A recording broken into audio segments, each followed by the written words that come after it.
Our group will present about Kim Kim River toxic pollution. My name is Zikri and today I briefly talk about the trend of water pollution of Kim Kim River in Pasir Gudang, Johor, Malaysia.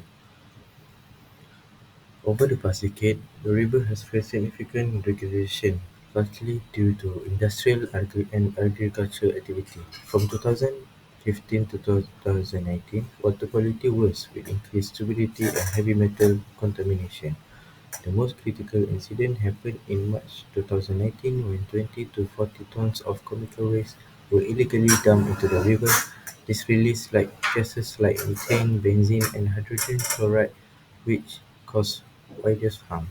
Over 6,000 people experienced several health issues, including respiratory distress and chemical burns.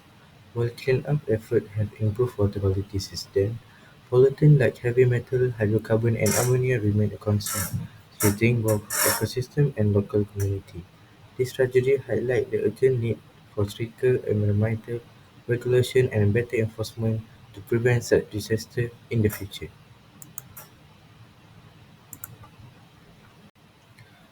We got three government agencies that are responsible for this issue. First, we got Department of Environment, also known DOE in Malaysia. Then we got Johor State Government and National Disaster Management Agency, as we know as NADMA. We also have three private stakeholders that responsible for the issue. The first one we got industry along Kinki River, then Listen Waste Management Firms. The last one we got NGO and community group.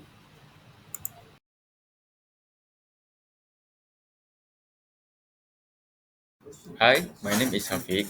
So I will present to you about impact of the polluted river. So basically, there are two factors that cause the river pollution in Sungai Kim Kim. The first one, we go to the industrial waste.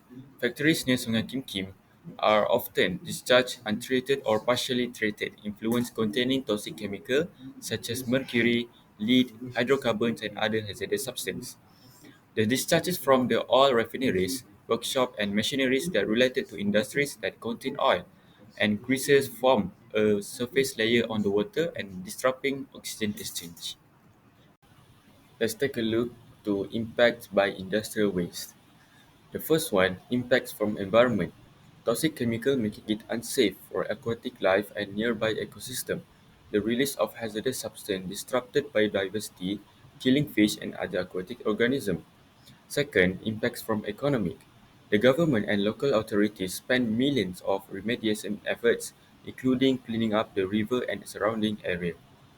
Thousands of individuals that affected are required medical treatment due to exposure to toxic fumes, resulting in additional costs for public healthcare facilities handling emergency cases. The third is impacts from human health. Many residents, especially children, are suffered from shortness of breath, dizziness, fainting, and nausea due to exposure to toxic fumes surrounding Sungai Kim Kim. 975 school children from five public schools within 5 kilometers of the dumping site were affected with symptoms including cough, eye, and throat irritation and vomiting. We go to the second factor, which is agricultural runoff. Runoff from agricultural fields carries excess fertilizers, pesticide, and animal waste into Sungai Kim Kim. We go to the impacts. First one is impact from environment. Aquatic ecosystems suffered from reduced biodiversity as sensitive species are unable to tolerate changes in water quality caused by pollutant. Second is economic. It declined in ecotourism and water-based recreational activities such as swimming, fishing, and boating affects the local and economic growth. Third is human health. Excessive nutrients from fertilizers can cause eutrophication in water bodies, leading to algal blooms that produce toxin harmful to human health. Hi, my name is Mohmad Firas, and now I will be presenting integrated mitigation measure to address the critical issue of water pollution in the Kim Kim River, an Asian waterway in Malaysia severely impacted by industrial waste and agricultural runoff. Our approach focuses on three core types of solution: physical, chemical, and biological measure.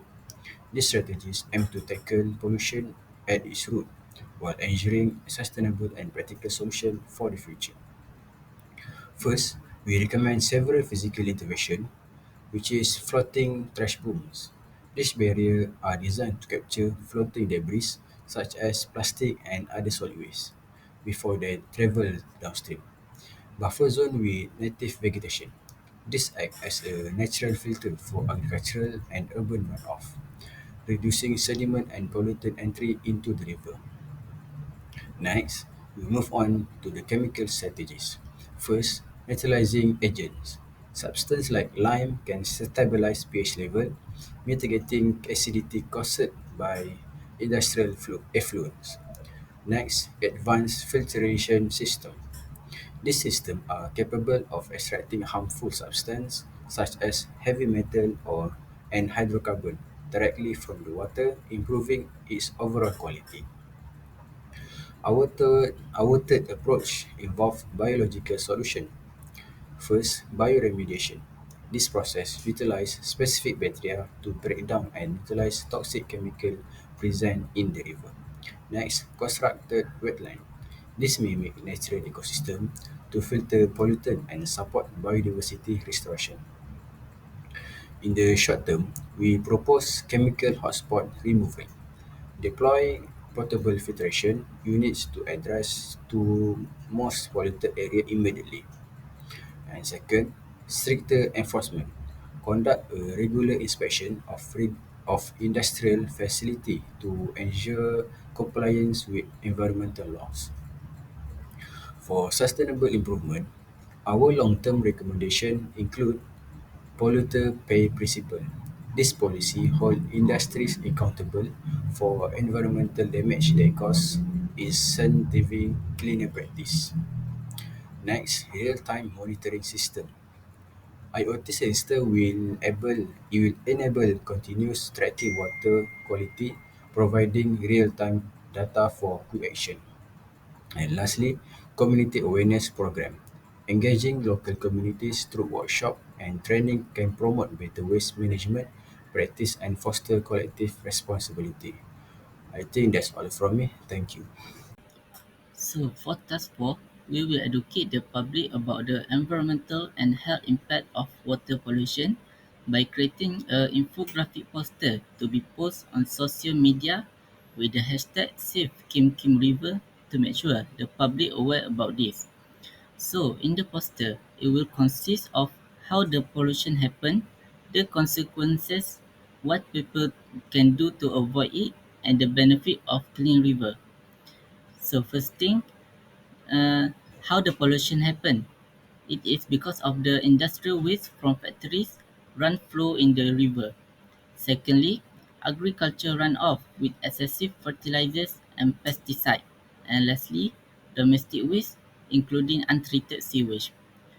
So, for the consequences, it will harm to the aquatic biodiversity and ecosystem.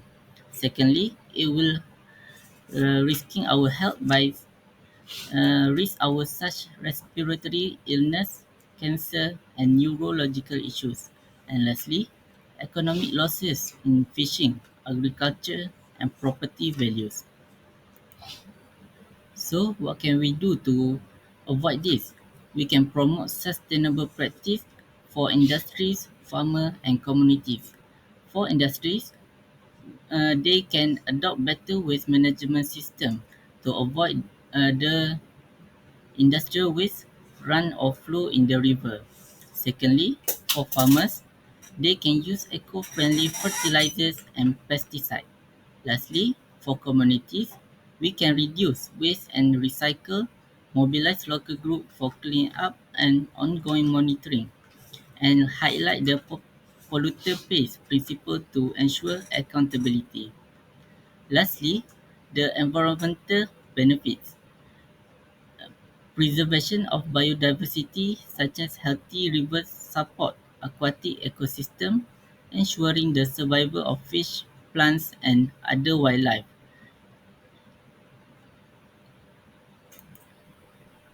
The improvement of water quality also can provide safe water for drinking, irrigation, and other essential use. Ecosystem balance, like reducing pollutants, help maintain the natural balance of ecosystem, preventing problems like algal blooms and dead zones.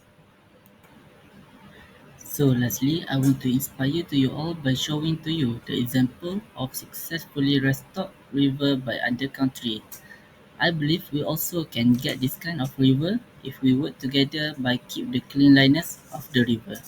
Thank you. There are several innovative designs for water pollution control. The first one is floating waste capture and filtration system. How it works. First, floating barrier. This barrier traps large debris like plastic, bottle, and packaging. Second, multi-layer filter. Below the surface, layer of fine mesh and absorbent material catch smaller pollutants like microplastic and oil residue. Third, solar power collection. Solar power conveyor belt transfer the collected waste to designated collection point. SDG contribution. SDG 6. Improve water quality by reducing pollutant. SDG 13. Solar power operation. Reduce the carbon footprint of waste collection.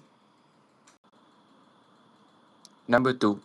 Waste processing and recycling hub near the river. How it works. First, waste segregation. Collected waste will be sorted into category recyclable material, organic waste, and hazardous waste. Second, recycling program. Recyclable material will be processed and transformed into reusable products such as eco brick or plastic pellet. Third, organic waste conversion. Organic material will be turned into compost or biogas to support sustainable farming or energy need. Fourth, hazardous waste disposal. A specialized unit will safely handle toxic material to prevent further contamination. SDG contribution. SDG 12. Promote SDG 12. responsible waste Promote management and responsible resource waste management efficiency and through resource recycling and efficiency composting. through SDG recycle and 11. composing. Build a sustainable waste SDG management 11. system that Build benefit the community. sustainable waste management system that benefit the SDG community. contribution. Number 3. Floating wetland for water purification. Floating wetland are man-made floating island or platform that are designed to purify water body, particularly lake, pond, river, or reservoir. These islands are made using material that allow plant to float on the surface of the water. The plant growing on this floating island work as biofilter, absorbing pollutant and improving water quality. How it works. First, nutrient absorption. Plant in floating wetland absorb excess nutrient like nitrogen and phosphorus from the water, which come from agriculture runoff and wastewater. These nutrients cause algal bloom and oxygen loss. The plant root also provide a home for helpful microbes that break down pollutant. Second, physical filtration. The root and the layer of microorganisms attached to them act as natural filter, trapping particles like sediment and oil from the water. Third, heavy metal absorption. Some plants can absorb harmful metal like mercury, lead, and cadmium, helping reduce pollution. Fourth, oxygenation. Plants produce oxygen through the photosynthesis, improving the health of the water and supporting fish and other organisms. SDG contribution. SDG 11. focus on making city and human settlement inclusive, safe, resilient, and sustainable. SDG 12 promote sustainable consumption and production pattern. So that's all from our team about Kim Kim River. Thank you so much.